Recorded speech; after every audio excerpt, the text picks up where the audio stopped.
Okay, there are 25 seats in first row, 29 in second, 33 in third row, and so on.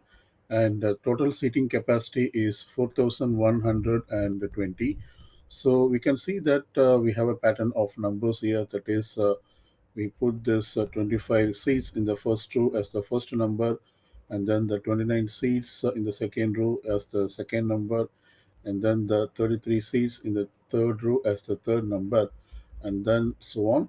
So this looks like a pattern of numbers. The starting number is 25 with a difference of 4. That is, 29 is basically 25 plus 4, and 33 is basically 29 plus 4.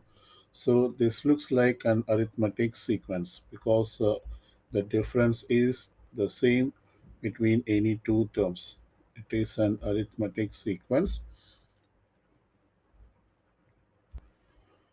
And since the total seating capacity is 4,120, if we add the numbers from the first row, second row, third row, and so on till the last rows, that is, we add up all the seats in the rows, we should add up to 4,120. So we see that it is a arithmetic series. This let's say it is adding up to n terms. So now we have to determine the n, that is the number of rows, such that the total seating capacity is 4,120. So we can see that this is an arithmetic series now.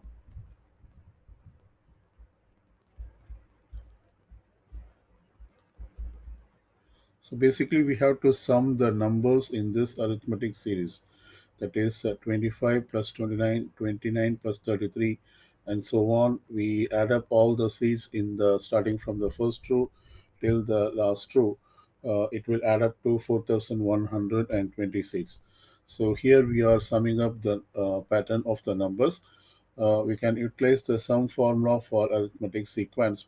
This is given by Sn equals n by 2 times 2a1 plus n minus 1 times d, where n is the number of terms of the arithmetic series. A1 is the first term. So for our arithmetic series, A1 equals 25, and d is the common difference. So d equals 29 minus 25, and this equals 4. And so we can plug in the values of A1 and d into the sum equation and solve for n.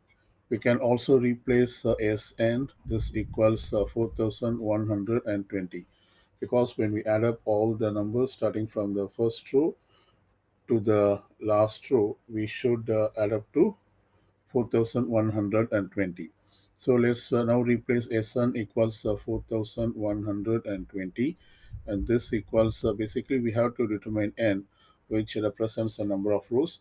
So it is n by 2 times 2 times of replace a1 by 25 plus n minus 1 times the difference is 4. We can simplify this.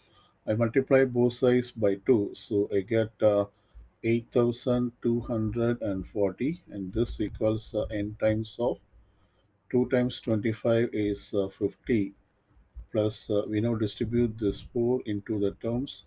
So 4 times n is 4n minus 4 times 91 is 94. So here we have 8,240, and this equals n times of 50 minus 4 is 46, plus 4n. Now I'm going to distribute this n.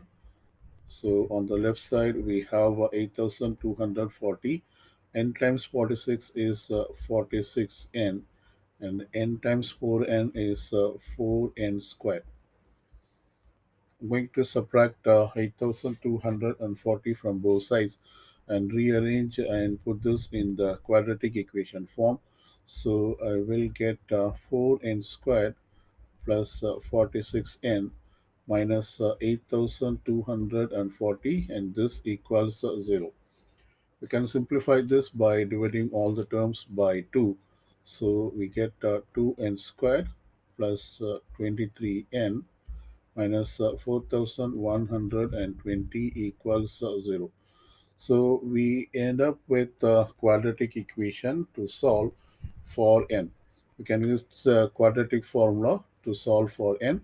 I'm using this quadratic formula, that is, if we have a quadratic equation ax squared plus bx plus c equals 0, the quadratic formula is given by x equals negative b plus or minus b squared minus 4ac under the root divided by 2a.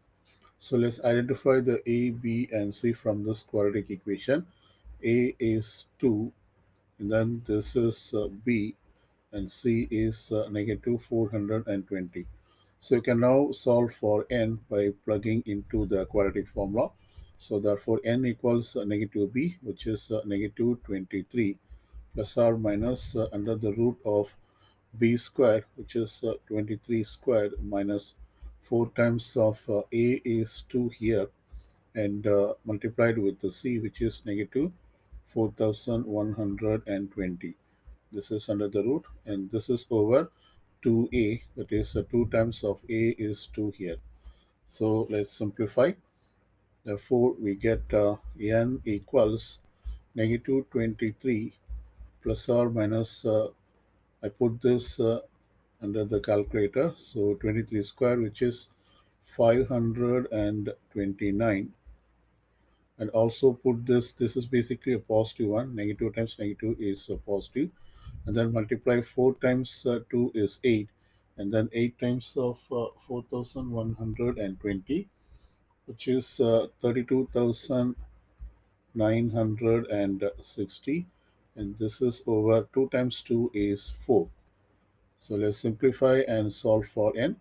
So n equals negative 23 plus or minus, we add these two numbers and then take the square root, and when we do that we get 183, and this is over 4. So now we get two values for n, that is n equals negative 23 plus 183 divided by 4, and then negative 23 negative 183 divided by 4. So the first value of n equals, when we simplify this fraction, 183 minus 23 is 160 over 4, and this is going to be a negative value because negative negative is going to be a negative number. Since n cannot be negative, we can ignore this value, so we just consider only this value of n, and this equals 160 over 4 is 40. So therefore we found that n equal to 40, and this means there are about 40 rows, such that the total seating capacity is 4120.